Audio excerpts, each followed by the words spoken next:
Last year we brought in 188,000 unique visitors. Our motto is to see Christmas through the eyes of a child. And that is exactly why we do this. We want to give back. We want people to be happy at no expense to them.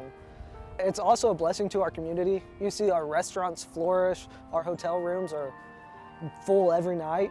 We do not charge an entry fee.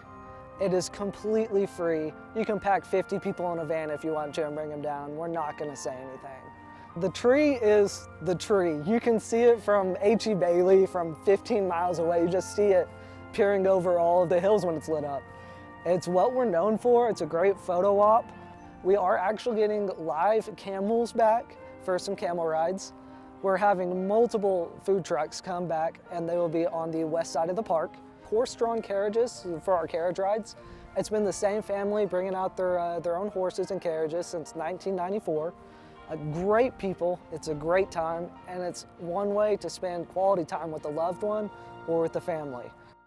Here's how to find out more about this great Oklahoma destination. As always, travelok.com is your best one-stop shop for information about all Oklahoma has to offer. Please press like and subscribe and hit the bell for notifications.